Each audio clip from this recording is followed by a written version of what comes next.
क्या आपने कभी सोचा है कि जो लोग बाहर से देशभक्त, दयावान और मददगार दिखते हैं, वो असल में कितने खतरनाक हो सकते हैं?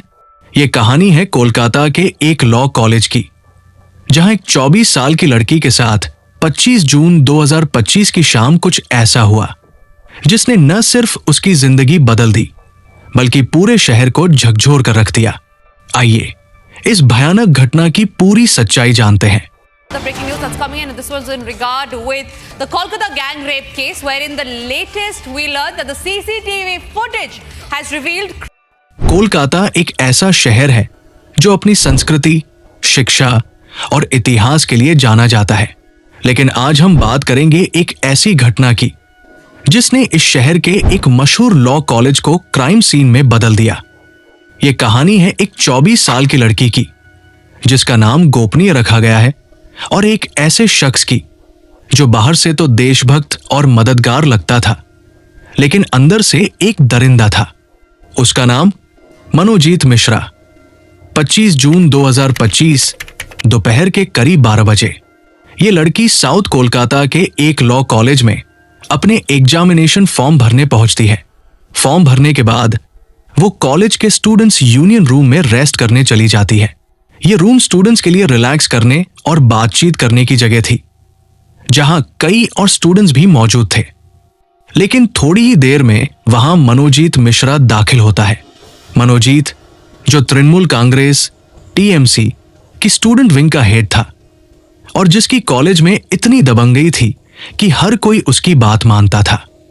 मनोजीत की पावर का आलम यह था कि वो स्टूडेंट्स यूनियन में पोजीशंस बांटा करता था। इस लड़की को भी उसने हाल ही में फीमेल सेक्रेटरी की पोजीशन दी थी। लेकिन उस दिन जैसे ही शाम के 4 बजे ज्यादातर स्टूडेंट्स रूम से निकल जाते हैं, मनोजीत का असली चेहरा सामने आता है। लड़की जैसे ही मेन गेट की ओर बढ़ती है, उसे कॉलेज की जनरल सेक्रेटरी मिलती है। दोनों रूम के बाहर बात करने लगती है।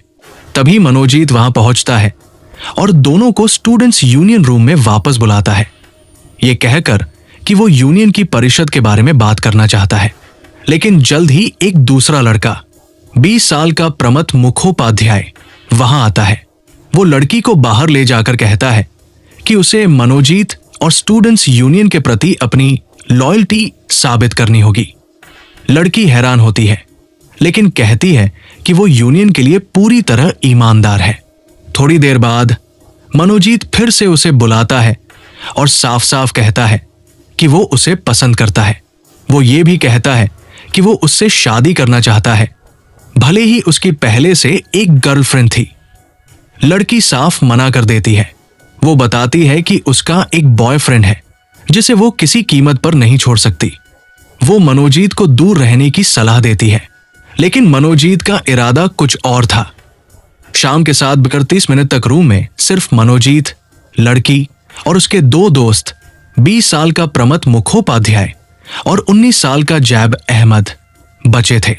मनोजीत इशारा करता है और प्रमथ व जैब रूम के बाहर चले जाते हैं। दरवाजा बंद कर देते हैं। इसके बाद मनोजीत लड़की के साथ जबरदस्ती शुरू करता है। लड़की को पैनिक अटैक होता है, उसकी सांस फूलने लगती है। वो इन्हेलर मांगती है। मनोजीत अपने दोस्तों को पास के मेडिकल स्टोर से इन्हेलर लाने को कहता है। पुलिस ने बाद में उस मेडिकल स्टोर के बिल और सीसीटीवी फुटेज भी बरामद किए, जिससे यह साबित हुआ कि इन्हेलर लाया गया था। लड़की को इन्हेलर मिलता है और उसकी जान बच जाती है, लेकिन ये लोग उसे बचाने के लिए नहीं, बल्कि अपनी दरिंदगी जारी रखने के लिए ऐसा करते हैं। जैसे ही लड़की रूम से निकलने की कोशिश करती है, प्रमथ और जैब उसे पकड़कर कॉलेज कैंपस के अंदर ही एक सिक्योरिटी गार्ड के रूम में घसीट ले जाते हैं। वहां सिक्योरिटी गार्ड पिनाकी बनर्जी मौजूद था, लेकिन वो लड़की को बचाने की बजाय मनोजीत का साथ देता है। वो रूम से बाहर निकलकर दरवाजे पर पहरा देता है, जबकि मनोजीत अंदर लड़की के साथ जबरदस्ती करता है। इस दौरान प्रमथ और जैब पूरी घटना का वीडियो रिकॉर्ड करते हैं। एनडीटीवी की एक रिपोर्ट के मुताबिक पुलिस ने बताया कि ये वीडियो इसलिए बनाए गए थे ताकि लड़की को ब्लैकमेल किया जा सके। मनोजीत ने लड़की को धमकी दी कि अगर उसने किसी से कुछ कहा तो वो ये वीडियो पब्लिक कर देगा और उसके बॉयफ्रेंड व परिवार को मार देगा। इतना ही नहीं, मनोजीत ने हॉकी स्टिक से लड़की को पीटना भी शुरू कर दिया। रात करीब 10:15 बजे किसी तरह लड़की वहां से भाग निकलती है। बाहर पहुंचकर वो तुरंत अपने पिता को फोन करती है और सारी बात बताती है। उस रात वो डर से कांप रही थी। लेकिन अगले दिन 26 जून को वो कस्बा पुलिस स्टेशन पहुंचती है और अपनी आपबीती दर्ज करवाती है। उसकी हिम्मत ने इस केस को नया मोड़ दिया। पुलिस ने तुरंत कार्रवाई शुरू की। 26 जून को ही मनोजीत और जैब को उनकी लोकेशन ट्रैक करके अरेस्ट कर लिया गया। उसी रात प्रमद को उसके घर से गिरफ्तार किया गया। 28 जून को सिक्योरिटी गार्ड पिनाकी बनर्जी को भी अरेस्ट कर लिया गया। 4 जुलाई 2025 को सुबह 4 बजे पुलिस चारों आरोपियों को कॉलेज कैंपस में ले गई और 5 घंटे तक क्राइम सीन को रिक्रिएट किया।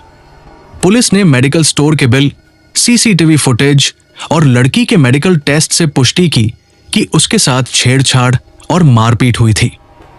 मेडिकल रिपोर्ट में उसके शरीर और प्राइवेट पार्ट्स पर चोटों के निशान भी मिले।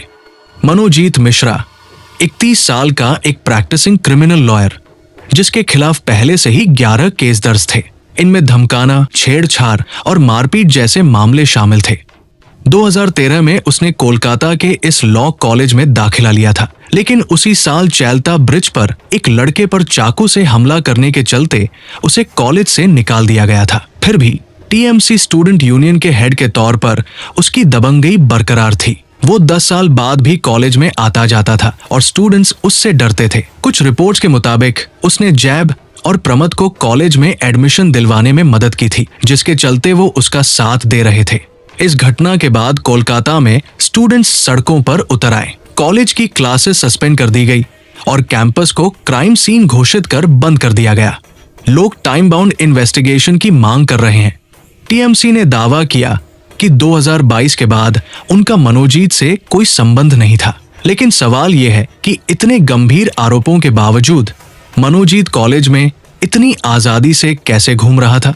सुप्रीम कोर्ट के 2004 के एक फैसले के मुताबिक अगर कोई व्यक्ति इस तरह की घटना में शामिल होता है या उसे रोकने की कोशिश नहीं करता, तो उसे भी मुख्य आरोपी जितनी ही सजा मिलेगी। इसलिए मनोजीत, प्रमद, जैब और पिनाकी चारों को एक जैसी सजा का सामना करना पड़ सकता है। फिलहाल मनोजीत, जैब और प्रमद को 8 जुलाई तक पुलिस रिमांड में भेजा गया है, जबकि पिनाकी को 1 जुलाई तक रिमांड में रखा गया था। इस केस को लेकर एक बड़ा सवाल यह है कि लाइव टीवी इस तरह के मामलों को उतनी कवरेज क्यों नहीं देता। शायद इसलिए क्योंकि ये घटनाएं समाज के लिए नॉर्मल हो चुकी है, या फिर सनसनीखेज खबरों के बीच ये दब जाती है।